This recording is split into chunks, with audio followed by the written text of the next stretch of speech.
Who will marry this one that doesn't put herself together? Watch and see. Once upon a time, in the village of Omonaka, there lived a woman named Nwakaego. She was the first daughter of the Oduro family, a family known for their wisdom and respect.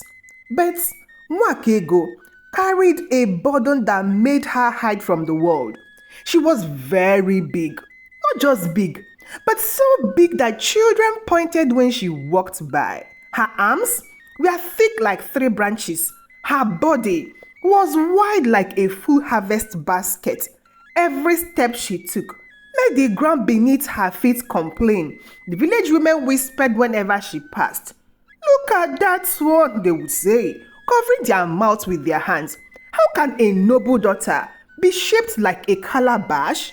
They laughed behind her back, and sometimes they laughed right in front of her face. The young men were even crueler. During the festival, when other girls danced and smiled, they would look at Nwakaego and shake their heads. "Which man can carry this one?" they asked loudly. Even a strong bull would struggle. Nwakaego heard every word. Each insult felt like a stone thrown at her heart. She tried to smile, but inside she was breaking into smaller and smaller pieces.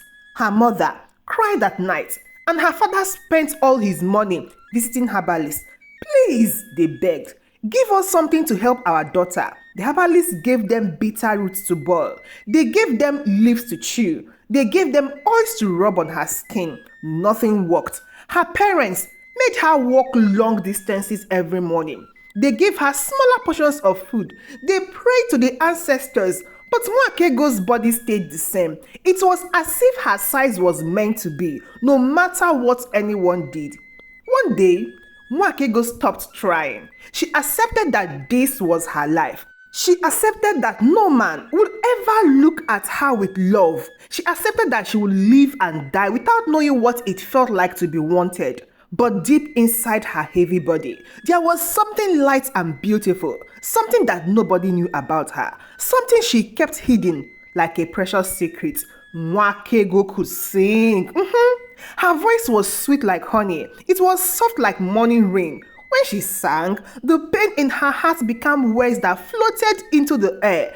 But she never sang where people could hear her. She was too afraid they would mock her voice too. Late at night, when the village was sleeping, Nwakaego would sneak behind the goat shed.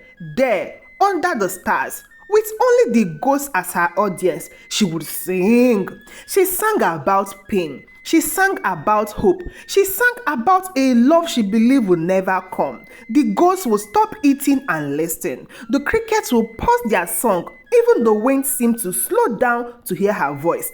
In those moments, behind the goat shed, Nwakaego remember she was still human. She remembered she had a soul that could create beauty.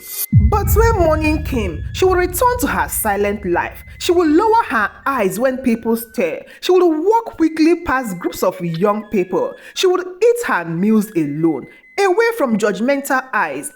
This was Nwakaego's life. Heavy, lonely, filled with whispers and shame. Until one night, everything changed. That night of the Moon Harvest Festival arrived. The whole village gathered in the square.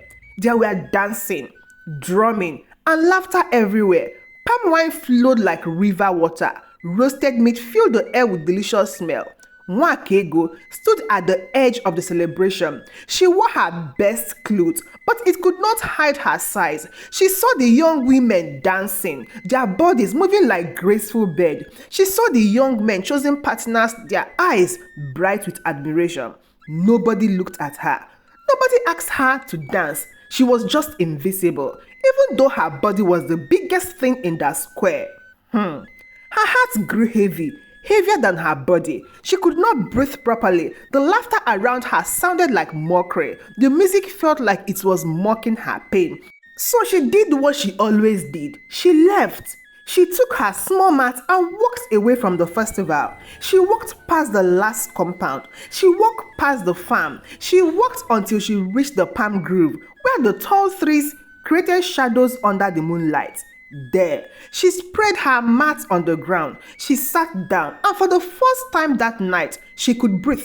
The sound of the festival became distant, like a memory she could choose to forget. And then she began to sing. Her voice rose into the night air, soft at first, then stronger. She sang about loneliness. She sang about being different. She sang about wanting to be loved but never being chosen. What Nwakaego did not know was that someone was listening. A man had also left the festival. He was tired of the noise and the pretending. He was walking through the palm grove when he heard the most beautiful sound he had ever heard. He stopped walking. He closed his eyes. The voice wrapped around him like a warm cloth on a cold night. It touched something deep inside his chest, something he thought was dead. He followed the sound, slowly and carefully, like someone approaching a scared animal.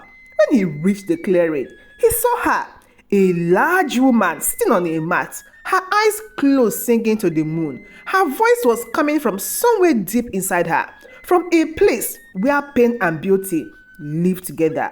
The man did not see her size. He saw her soul, and it was the most beautiful thing he had ever witnessed. When Nwakaego finished her song and opened her eyes, she gasped. A man was standing right there, watching her. She jumped up, ready to run. "Please," the man said quickly, raising his hand. "Please don't go. I mean no harm." Nwakaego's heart was beating like festival drum. She wanted to disappear. She wanted the ground to swallow her. This was her worst fear, being discovered in her most vulnerable moment. But the man smiled. It was not a mocking smile. It was not a pitying smile. It was a smile of genuine wonder. "Your voice," he said softly, "can heal a broken man." Nwakaego stared at him. Nobody had ever said anything like that to her. She did not know what to say. The man stepped closer, but not too close. He respected her pace. "My name is Obiajolo," he said. "I am a traveler passing through your village. I came to the festival, but it was too loud for my spirit. I came here to find peace, and instead, I found something much better." Nwakaego looked at him carefully. He was not dressed like the wealthy men in the village. His clothes were simple and clean. His face was kind, and his eyes held no judgment, only curiosity and warmth. "I am Nwakaego," she whispered, still ready to run if he laughed at her. But he did not laugh. He asked if he could sit. She nodded, confused but also curious. They sat together in that palm grove under the watching moon, and they talked. Obiajulu asked about her song. She told him carefully about her love for singing. He told her about his travels, about the places he had seen and the loneliness he had felt. For the first time in her life, Nwakaego talked to a man who looked at her face when she spoke, not at her body. He listened to her words, not to the whispers about her size. When the moon began to sink lower in the sky, Obiajulu stood up. "May I come back tomorrow night?" he asked. "I would like to hear you sing again, and I would like to talk more with you." Nwakaego's heart did something strange. It felt lighter. Yes, she heard herself say, "You may come back," and he did. The next night, Obiajulu returned to the palm grove, and the night after that, and the night after that. Every evening, as the village settled into sleep, Nwakaego would slip away to the palm grove. Obiajulu would be waiting. She would sing. He would listen with his whole heart.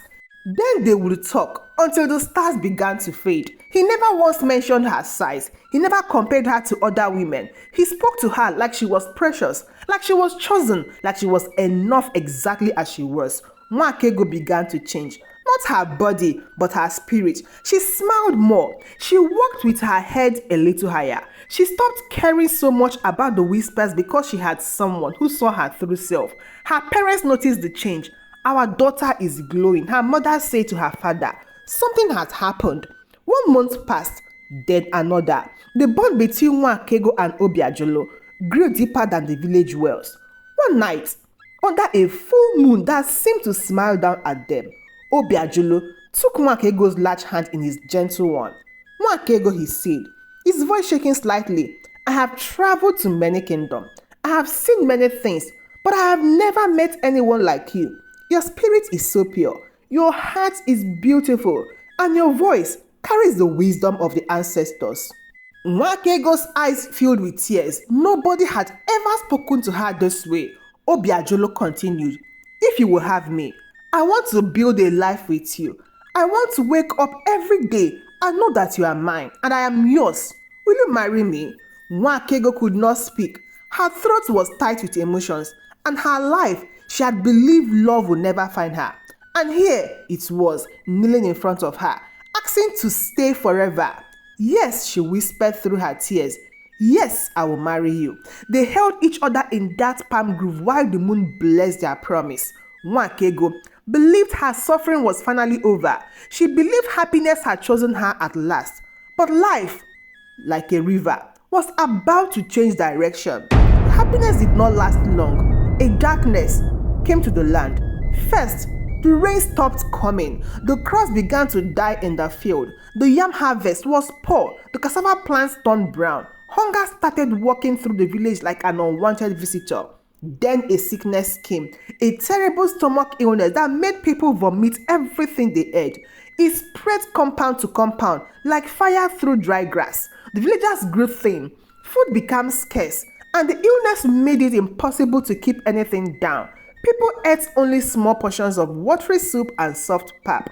Nwakego caught the illness worse than anyone. For many days, she lay on her mat, unable to eat. Her stomach cramped and twisted. She sweated through the night. Her mother stayed by her side, wiping her forehead with cold clothes. Obiajulu came every day, bringing whatever food he could find. He sat beside her, holding her hands, singing the song she had taught him. "You will survive this," he told her. "And when you are well, we will marry."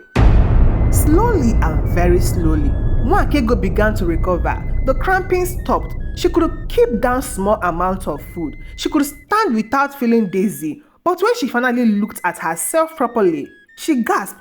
Her body had changed completely. The weight that had covered her for her entire life was gone. The large arms were now slender. The wide body was now narrow. When she touched her face, she could feel bones that had been hidden before. She was thin. She was slim. She was, by the village's standards, beautiful. Her mother cried tears of joy. Her father thanked the ancestors. The sickness had done what no herbalist could do. It had transformed their daughter's body. The news spread through the village faster than the illness had spread. "Have you seen Nwakego, the fat one? She is not fat anymore. She is beautiful now, like a freshly bloomed flower." People who had mocked her came to her compound to see for themselves. Young men who had called her names now stood at her father's gate, asking about her. The same woman who had whispered cruel things now smiled at her. "We always know you were beautiful inside," they lied. "Now everyone can see it." Nwakego walked through the village in her new body. People stared, but this time the stares felt different. They felt like admiration. They felt like approval. For the first time in her life, she belonged. The attention was sweet, sweeter than palm wine, sweeter than honey from white bees. Suitors began arriving at her father's compound. Wealthy men, handsome men, men with large farms and many servants. They brought gifts, wrappers, beads, kola nuts and palm oil. "I want to marry your daughter," they told her father. These were the same men who had ignored her before. Some had even mocked her, but now they called her angel. They called her beautiful one. They competed for her attention. And Nwakego, who had spent her whole life being invisible, suddenly felt powerful. She began to look at herself differently. She began to look at others differently too, including Obiajulu. One evening, when Obiajulu came to visit, Nwakego looked at him with new eyes.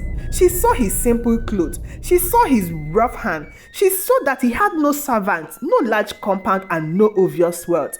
She compared him to the new suitors, men who arrived on horses, men who wore expensive beads, men who spoke of their vast farm and trading business. A small voice inside her whispered, "You can do better now." At first, she pushed the voice away. She remembered how Obiajulu had loved her when nobody else would. She remembered the palm grove and the moon and his gentle words. But the voice grew louder each day. It fed on the attention she was receiving. It fed on the jealous looks from other women. It fed on the power she now held. Pride, like a small seed, began to grow in her heart. She started making excuses when Obiajulu wanted to visit. I am tired today, she would say, or I have to help my mother.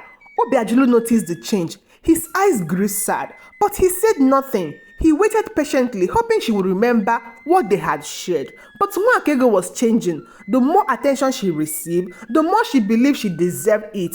The more suitors came, the more ordinary Obiajulu seemed. One afternoon, everything came to a breaking point. Obiajulu came to her compound. Nwakaego was standing in the courtyard, wearing a beautiful new wrapper that one of her suitors had given her. Her hair was braided elegantly. She looked like a different person. Nwakaego, Obiajulu said softly, "We need to talk about our marriage plans." Nwakaego looked at him, and in that moment, she made a choice that would change her life forever. "Obiajulu," she said, her voice cold in a way it had never been before. "You met me during my weakness. You knew me when I was undesirable. But look at me now. I have wealthy men, powerful men wanting to marry me. Your simple life is not enough for me anymore. Obiajulu, I cannot marry you." The words hung in the air like a curse. Obiajulu's face showed pain that words cannot describe. It was the look of a man whose heart was being torn from his chest while he was still alive. He opened his mouth to speak, but no words came out. What could he say? She had made her choice. He looked at her one last time, a long look that held everything they had shared. The palm grove, the song, the moonlight, and the promises. Then he turned and walked away. His shoulders were bent like an old man's. He did not look back. Nwakaego watched him go. For a moment, just a brief moment, her heart screamed at her to call him back, but her pride was louder. The village women who had witnessed the rejection smiled and nodded. She made the right choice, they said. A beauty like her deserves a rich man, not a poor traveler. Nwakaego lifted her chin higher. She believed them. She believed she had made the wise choice. So, Nwakaego decided to make her marriage selection into a grand event. She would choose her husband during the next festival. In front of the whole village, all her suitors would compete, and she would pick the best one. Her father was hesitant. "My daughter," he said, "you already had a good man who loved you truly. Why do you need this display?" But Nwakaego's pride was in control now. "Father, I want everyone to see that I am worthy of the best. I want a proper selection." Her mother prepared everything. Invitations were sent to all the wealthy families in the surrounding villages. A date was set, 30 days away, to prepare for this important day. Nwakaego decided to enter isolation. This was a tradition for special bride. She would stay in a separate hut away from everyone, where she would be pampered and prepared for her new life. A special hut was built for her. Servants were assigned to her. Her meals were brought to her 3 times a day. Rich food, fried food, sweet food, everything she had been denied during the feminine. Rest, her mother told her. Get even more beautiful. On your festival day, you will shine like the sun. At first, Nwakaego enjoyed the isolation. She enjoyed being safe. She enjoyed the attention. She spent her days lying on soft mats, eating whatever she wanted to eat, sleeping long hours. She did not walk around, did not work, did not do anything but eat, sleep, and dream about her upcoming selection. But something was happening to her body.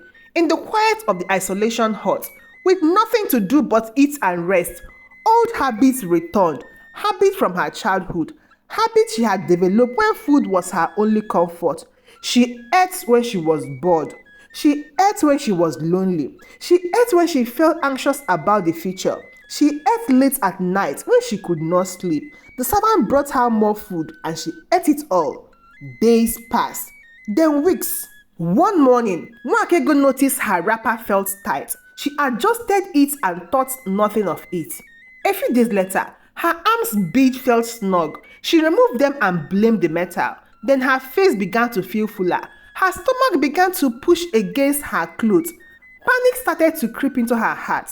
She stood up and looked at her body. Her arms were getting thick again. Her stomach was growing rounder and her legs were becoming heavier. "No," she whispered to herself. No. But yes, the weight was coming back. Fast and faster than she thought possible. She tried to stop eating, but her body craved the food now. She tried to exercise, but in the isolation hut, there was no space to walk, no work to do. She called for the herbalist. He came and gave her bitter drinks. They did nothing. She called for the medicine woman. She brought leaves to chew and oils to rub. Nothing changed. Day by day, her body returned to its old form. The weight that the illness had taken away was coming back, bringing friends with it. Within 3 weeks, Nwakaego looked exactly as she had before the sickness. No, she looked even larger. The rich foods and the lack of movement had added more weight than she had ever carried. She cried alone in her hut. She begged the ancestors to help her. She tried wrapping clothes tightly around her body to make it look smaller. Nothing worked. And the festival day was tomorrow. That night, Nwakaego did not sleep. She sat in her hut, knowing what was coming. She had invited the whole region. Important people were traveling to see her selection. Wealthy suitors were preparing their best clothes and gifts. And she was back to being the woman the village had mocked.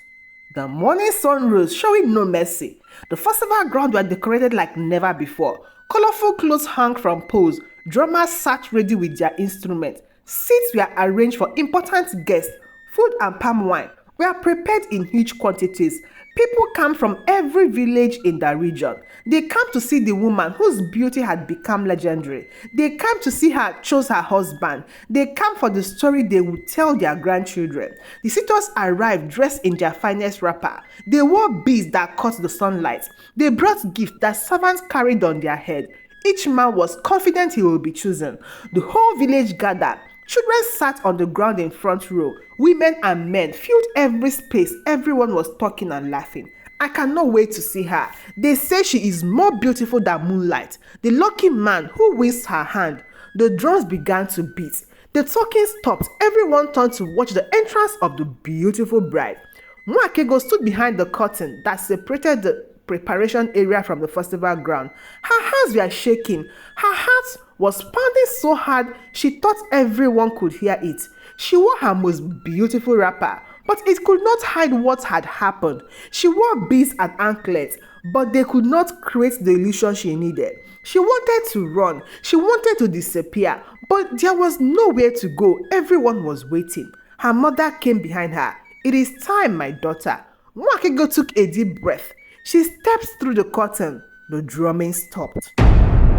Complete silence fell all over the festival ground. Every eyes was on her. Every mouth opened in shock.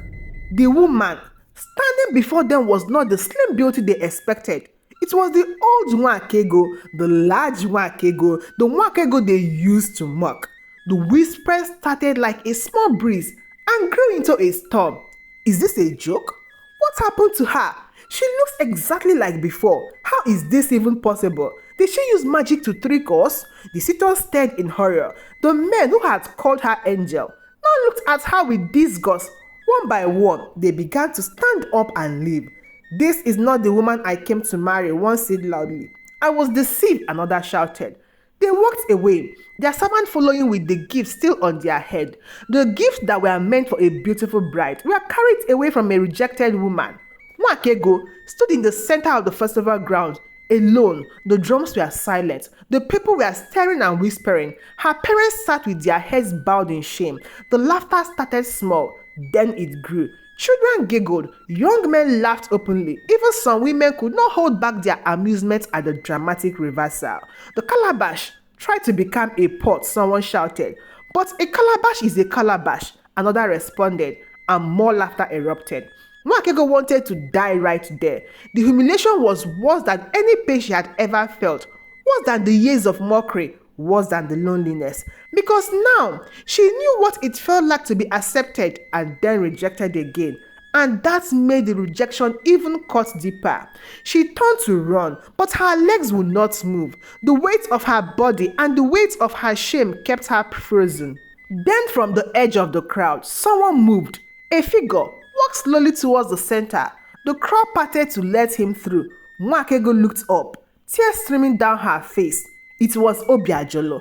But he did not look the same. He was dressed in royal blue garment with gold embroidery. His neck wore beads of authority. His arms had golden bracelets. Behind him walked 4 attendants carrying a royal staff and a decorated umbrella. The crowd gasped. The whispers changed tone completely. That is Obiajulu of Omaliko Kingdom, the lost prince. He traveled in disguise to find true hearts. He is the heir to one of the richest kingdoms. That truth crashed over Nwakaego like a wave. The simple traveler she had rejected was actually a prince. The man with nothing actually had everything. If she had kept her promise to him, she would have been a queen. Obiajulu walked until he stood in front of her. He looked at her, really looked at her. His eyes held no anger, only deep, deep sadness. Nwakaego, he said softly. So, only she could hear. I loved you when the world could not see your beauty. I loved your soul, your voice, your true self. I would have given you a kingdom, but you chose to love yourself more than you love truth. He paused, and a single tear rolled down his eyes. I hope you find what you are looking for, he said, but you will not find it in mirrors or in the eyes of people who only love surfaces. He turned to leave. Wait, Nwakego's voice cracked. Please, I was wrong. I was so wrong, please, Obiajulu, please. But he kept walking. His attendants followed. The crowd parted for their prince.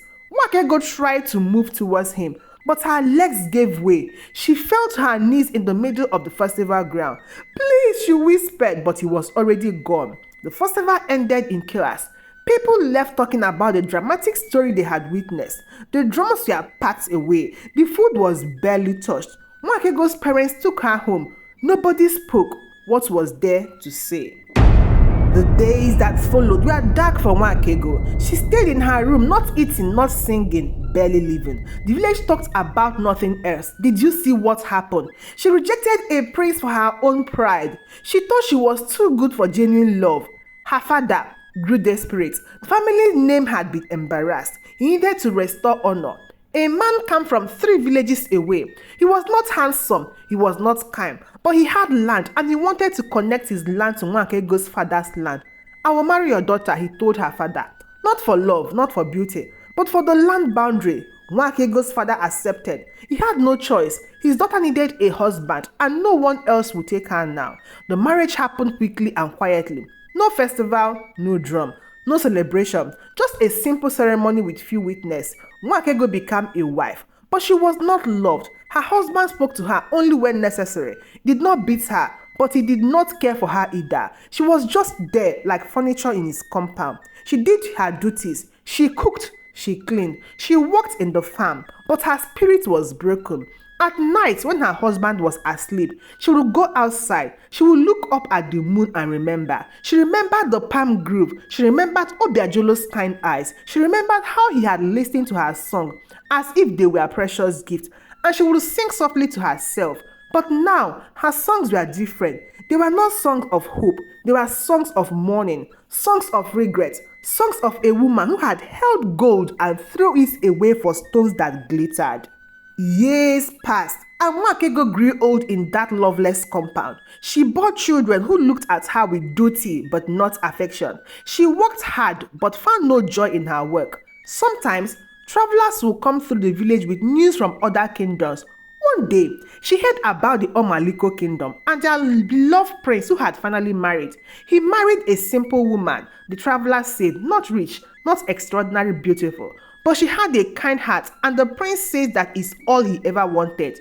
Nwakaego listened and felt her heart crack a little more. On some nights, when the moon was full, she would remember how she used to sing behind the goat shed, how Obiajolo had found her there, how love had chosen her once, and how she had thrown it away. The village eventually stopped talking about her story. New dramas came and took attention away, but the old people remembered. They told the story to young people as a warning.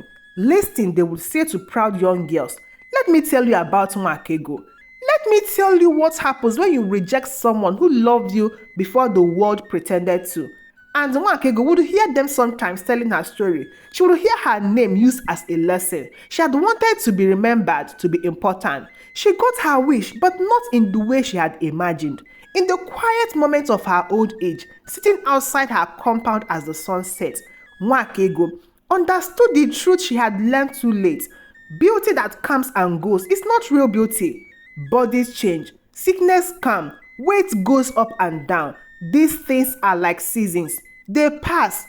But a heart that truly loves you is rare. So rare that many people live their whole lives without finding it. She had found it behind a palm grove, under the moon, in the eyes of a man who saw past her body to her soul. And she had thrown it away because she started believing that her outside was more important than her inside. Pride had told her she deserved better. Pride had told her she was special now. Pride had whispered that a simple traveler was beneath her new status. Pride has lied. The truth was simple, and it came too late.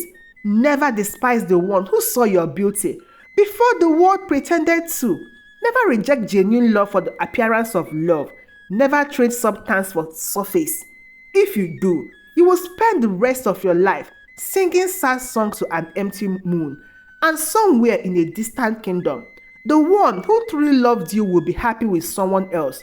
Someone who knew the value of genuine love when she found it. So, may we all learn from Nwakaego's story. May we recognize true love when it finds us. May we never be so blinded by what we see in mirrors that we miss what lives in hearts. And may we remember, transformation without humility leads us right back to the shame we try to escape. This is the truth.